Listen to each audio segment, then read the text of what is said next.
Searching is a new mystery movie that stars John Cho. In the first movie, I think I've seen him in since the Harold and Kumar movies. I didn't really know a whole lot about this movie going into it. I didn't really know entirely what to expect, but the premise from what I saw in the trailers definitely looked interesting. I love the way the movie looked like it was filmed. It looked like a kind of new era of found footage, if you will. And I love me a good mystery, so I was definitely pulling for this movie to be good.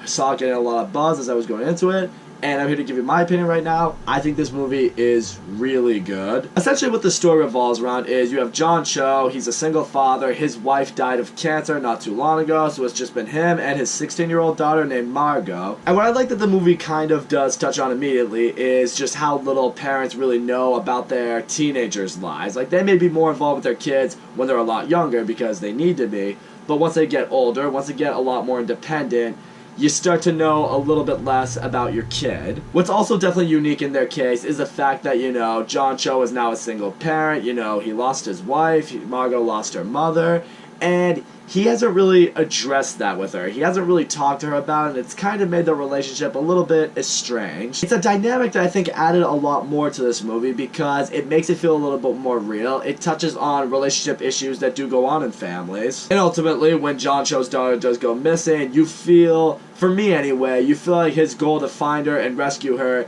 is because he feels he needs to fix this relationship with her. He feels he needs to be a father to her again. But yep, as I just mentioned, one night his daughter Margot goes away to a study group, and then the next day, she doesn't come home. She won't answer texts, she won't answer calls, her friends don't know where she is, her classmates don't know where she is, she didn't show up to school. It reaches a point John Cho calls into the police to report a missing person so they can help find their daughter. He gets assigned to this detective played by Deborah Messing, and she's now trying to help him find out where his daughter could be. And now from this point, the mystery is on, the search is on for Margot, and this is where the movie just really hooks you. For a mystery movie to be great, it needs to do two things very well. One, it needs to make you feel like you're really along for the ride, like you're investigating this, like you're looking for clues. And two, it needs to make you think that you're smarter than the movie. Like a big twist or a big discovery could have happened, and you're going to start to think to yourself, oh, this person did it, or that's where she is, this is what happened, and then, nope, that's not it at all. One that just keeps you guessing, keeps you on your toes, makes you realize, oh shit, I'm actually not a detective. I don't know anything. I'm an idiot. To the point where you're just like, alright, I'll just sit back and let the movie tell the story. And there are a lot of situations like that in this movie. Essentially, this movie revolves around John Cho doing his own investigation, which consists of him being able to hack into his daughter's laptop, go through her social media, see the people she's been talking to. And at one point, he's able to very cleverly decide in one of his daughter's videos that there's a chance she might be at this lake that she hinted at the best place in the world to do nothing. And at one point he goes to said lake to see if she's there, and she's not there, but her car has been sunk into the lake, which now has you wondering, okay, what the hell happened to her? Sticking briefly with John Cho being able to hack into his daughter's laptop, that's something else I want to address that this movie does really well. Like I said,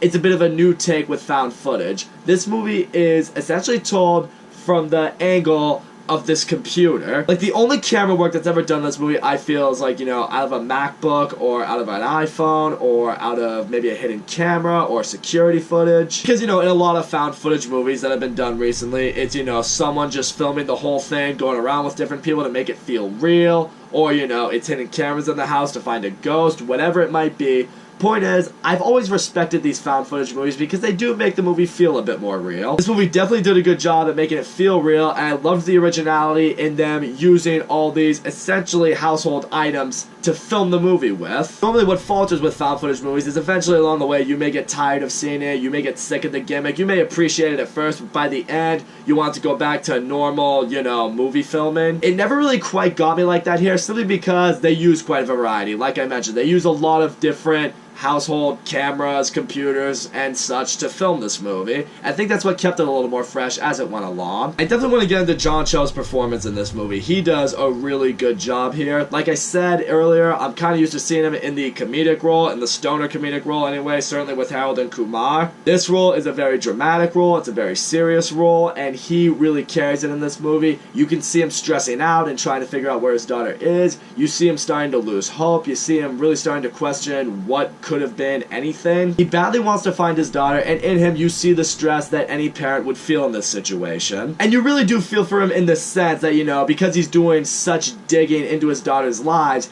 he's, finding some stuff out about her that maybe he didn't want to necessarily know. She's essentially been sending money to herself, or, she doesn't really have that many friends in high school. She's kind of just sits by herself and just doesn't really mind anybody. Or also, what's meant to be one of the bigger twists in this movie, that she's been having these very secret conversations with her uncle, who is John Cho's brother. Yet John Cho is able to find some very suspicious sounding texts between his daughter and his brother. It's basically, his brother saying like, oh, he would kill me if you ever find out about this. Do not ever tell your dad that I am doing this for you. At first, because John Cho found his brother's jacket in his daughter's car, it's got him thinking, what did you do, you sick fuck? So, he goes to his brother's house, installs a bunch of hidden cameras because, the movie's still being told from found footage, confronts him about it, nearly beats the shit out of him for it, and at first you're thinking, alright, he got him, he caught him, he's gonna confess, it's over, we're gonna find out what happened. But again, as I mentioned earlier, the movie takes it for another curveball, and you find out that his brother is just giving his daughter weed, which now has you like, dang it, I thought I finally figured it out. But then it's around this point in the movie as well where he gets a call from Deborah Messing, who tells him that, hey, we caught him, we found the guy, unfortunately your daughter's been killed, someone raped her and then killed her, then he confessed to it and then he killed himself. So with that, John Cho is now devastated, he believes his daughter is dead, there are memorial services already being prepared for her. At first you're like, oh well,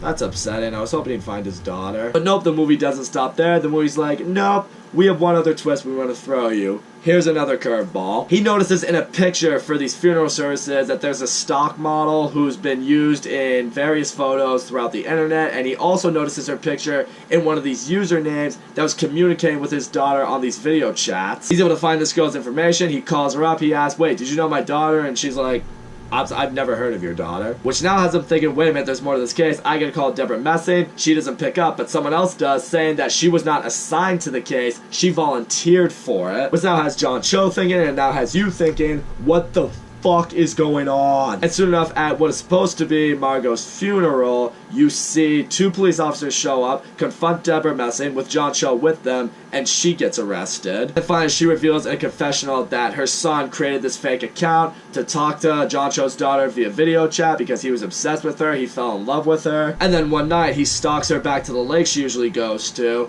and, from here, he tries to get into the car to meet her, and that freaks her out, so she attacks him. Then he attacks her, and possibly really badly hurts her. Well, there's no possibly. He did really badly hurt her, and it's in this moment he calls his mom, and it's like, Mom, I kind of did a thing. And, Deborah Messing being his mom, not wanting anything to happen to her son, she goes there, she interferes, she helps him hide Margot's body over this cliff where she's probably just going to dehydrate and die. They bury her car into the lake, and then she frames this guy and somehow convinces him to literally confess to this and then kill himself. Honestly, she probably forced a confessional and then she probably killed him. That's probably more what I'm thinking right now. With that, now the mystery is solved. That woman's sentenced to however long in prison. They go to find Margot's body to see if there's a chance she's still alive. Thankfully, they're able to recover her. She hasn't died from dehydration. They bring her home safely.